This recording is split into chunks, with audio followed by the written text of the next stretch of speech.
በእርግጠኝነት የምነግራችሁ ነገር ይሄ ዳሞት እና ሌሎች ጎጃም አካባቢዎች ላይ በተለያየ አካባቢ ላይ እየገባ ያለው ኃይል ልክ የፋሽስት ሰራዊት የገጠመውን ሁኔታ የሚገጥመው እንደሆነ በግልጽ ማወቅ ይገባል።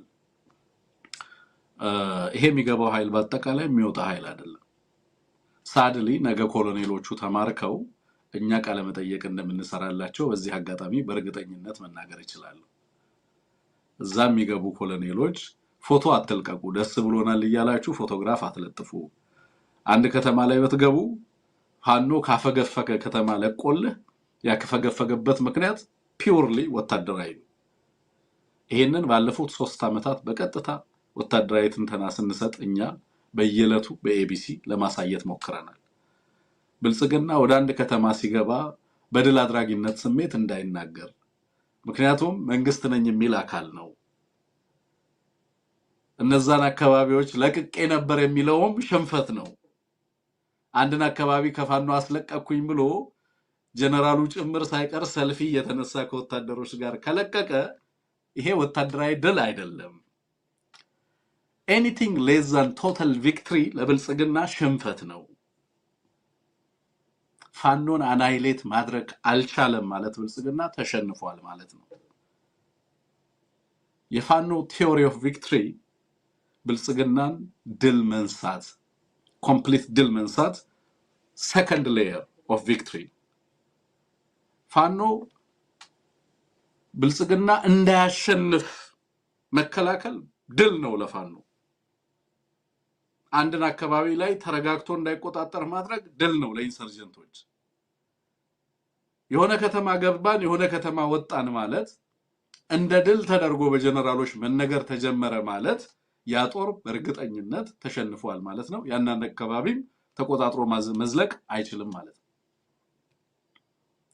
እና ሰሞኑን የተመለከትነው ነገር በዛ አካባቢ ላይ ደጋዳሞት ፈረስ ቤት ገባን ተብሎ ከፍተኛ የሆነ ድል የከፍተኛ የፕሮፓጋንዳ እንትን ለማድረግ ጥረት እየተደረገ ነበር። እንደውም አንዳንዶቻችን እንዴ አሰብን የያዘ ወይንም ሌሎች ቦታዎች ላይ የገባ ነበር የሚመስለው፣ ሱዳን ውስጥ ገብቶ ወይንም ደግሞ በሱዳን ኃይሎች የተያዘን መሬት ያስለቀቀ ነው የሚመስለው፣ ወይንም ደግሞ የኢትዮጵያን በፈር በሶማሊያ የሚገኘውን ኢትዮጵያ እንደ በፈር የምትጠቀመውን ጌዶን ገብቶ ከግብጽ ጦር አስለቅቆ ነባይዶዋን ምናምን ይዞ የኢትዮጵያን ሴኩሪቲ ከውጪ ሊቃጣ ከሚችል ጥቃት የተከላከለ ነበር የሚመስለው።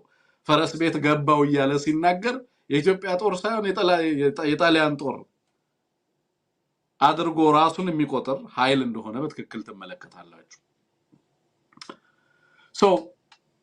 በዛ ደረጃ ፕሮፓጋንዳ ሲሰራበት በግልጽ የፋኖ አመራሮችም አፋምና አመራሮችም በተለያየ መንገድ በማህበራዊ ሚዲያቸው አንዳንዶቹ የሚያስቀምጧቸው ነገሮች እየተመለከትን ነበር። በግልጽ የሚያስቀምጧቸው ነገሮች ምንድናቸው? የትም ቦታ ላይ አይደለንም ማለት የትም ቦታ ላይ አለን ማለት ነው ይላሉ። ስትራቴጂካሊ ፈረስ ቤት ሲመጣ ያገዛዙ ኃይል እነሱ በሚፈልጉበት በራሳቸው ቅድና በራሳቸው ቦታ ላይ ነው የሚገኙት። ከዛ ውጪ መቼ ላይ እንዴት አድርገው እንደሚመጡ አገዛዙም አያውቅም። ስለዚህ ሲገባ የሉም። የትም ቦታ ላይ ሲሄድ እነሱን አያገኝም። የሚያገኘው ንጹሃንን ነው። የሚያገኘው አርሶ አደሩን ሰብል ነው። የሚያገኘው አርሶ አደሩን ቤትና የነዋሪውን መኖሪያ ቤት ነው የሚያገኘው እንጂ ተዋጊውን ኃይል በቀጥታ አክሰስ ሊያደርግ የሚችልበት እድል የለም። ያ ሆኖ ትላንትና እንግዲህ ያንን ፉከራ ሳይጨርሱ ዛሬ ደግሞ እየሰማን ያለነው ነገር እንዳለ የገባው የብልጽግና ጦር በእነዚህ አካባቢዎች ላይ ሁሉ ተከቦ ነፍስ ውጪ ነፍስ ግቢ ላይ እንዳለ እየሰማን ያለነው። በጣም በርካታ አካባቢዎች ላይ ምርኮኛው ጦሩ ራሱ እርስ በርስ መታወቀስ እንደጀመረም ጭምር እየሰማን ያለነው። በጣም መጠነ ሰፊ ውጊያ ነው በነገራችን ላይ እየተደረገ ያለው በጎጃም። ይሄ እንግዲህ የሚነግረንም ትልቅ ጥቁም ነገር አለ ብዬ አስባለሁ። በተለይ ቴዎድሮስ እዝ ያለበትን ታሪካዊ ኃላፊነት ያለበትን ታሪካዊ ቁመና በደንብ ማወቅ አለበት ብዬ ነው የማስበው። በአማራ ትግል ውስጥ እኔ በጣም ኦፕንሊ ነው ይሄንን ጉዳይ ሁልጊዜም የምናገረው። ቴዎድሮስ እዝ ዝም ብሎ ተራ እዝ አይደለም። ዝም ብሎ የወታደራዊ እንቅስቃሴ ወይንም ወታደራዊ እንቅስቃሴ በማድረግ ዝም ብሎ ጠመንጃ ለመሸከም የወጣ ኃይል አይደለም።